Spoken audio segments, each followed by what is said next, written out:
Madame la présidente, monsieur le ministre, mes chers collègues, les crédits de la mission enseignement scolaire du projet de loi de finances pour 2024 augmentent de 3,9 milliards d'euros. Cela représente une hausse de 6,5% par rapport à 2023 et de plus de 13,5% par rapport à 2022. Nous saluons cet effort budgétaire important en faveur de l'éducation, dont une grande partie consiste en des mesures de revalorisation salariale. La rémunération des enseignants est un élément important de motivation pour ceux qui sont en poste, mais aussi une condition d'attractivité de ce métier passionnant et exigeant. Ayons bien à l'esprit que nos enseignants transmettent les savoirs essentiels à l'entrée dans la vie d'adulte et participent à la formation morale et civique des jeunes que la nation leur confie. Ils méritent toute notre considération. Les salaires français, il faut le rappeler, restent bien en deçà de ceux de la plupart des pays voisins. De ce fait, l'enseignement connaît une réelle crise des vocations qu'il nous faut traiter. Les bilans annuels des concours du ministère sont de ce point de vue tout à fait éloquents.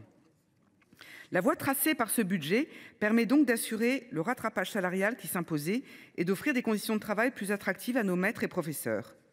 L'augmentation des moyens mobilise 2,46 milliards d'euros, revalorisation des salaires sans condition pour l'ensemble des enseignants et rendez-vous salarial.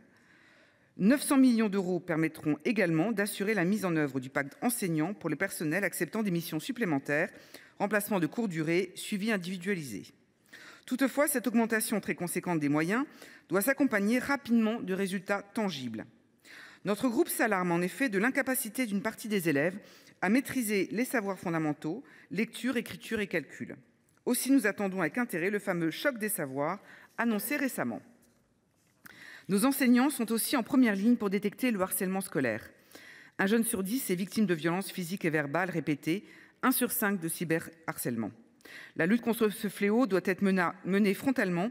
Je connais votre engagement en la matière, monsieur le ministre. Je voudrais à cet instant rendre hommage au travail au long cours de Colette Mélot, ancienne sénatrice du groupe, qui a permis d'alerter et de mobiliser très largement les énergies pour endiguer ces violences dans le milieu scolaire. L'école de la République doit demeurer un sanctuaire où règne respect mutuel, discipline et soif d'apprendre. C'est pourquoi nous avons été saisis de stupeur quand nous avons appris le 23 novembre dernier que 183 élèves avaient été exclus de leur établissement pour un comportement inadapté lors de l'hommage rendu à Dominique Bernard, professeur assassiné à Arras. Plus que jamais, l'école doit remplir son rôle de transmission des valeurs républicaines. Nous devons être fermes, sans compromis sur ce sujet. Enfin, notre groupe souligne la hausse du budget dédié à l'école inclusive qui atteint en 2024 près de 4,5 milliards d'euros. Acteurs essentiels de l'école inclusive, les accompagnants d'élèves en situation de handicap ont vu leur nombre augmenter de 4 800 à la rentrée 2024 et leur rémunération sera revalorisée grâce à un abondement de 240 millions d'euros dans le cadre de ce projet de loi de finances. Cet effort doit rester soutenu afin que chaque enfant qui le nécessite puisse être accompagné au quotidien. Trop d'élèves restent encore en marge de l'inclusion scolaire, faute d'aide humaine et logistique adaptée.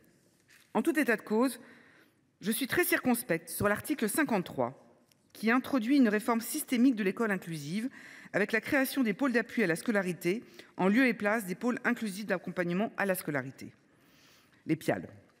Nous ne pouvons accepter qu'au détour d'un article du PLF se mette en place une organisation nouvelle qui anticipe la mise à disposition de matériel pédagogique adapté et de personnels médico-sociaux sans attendre la notification de la MDPH.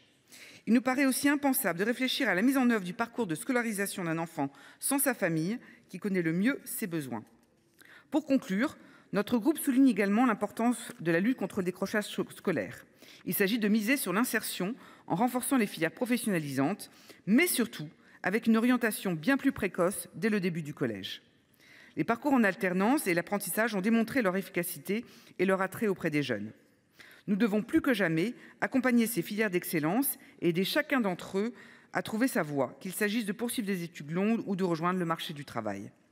Le groupe Les Indépendants, que je représente aujourd'hui, votera favorablement les crédits de la mission enseignement scolaire.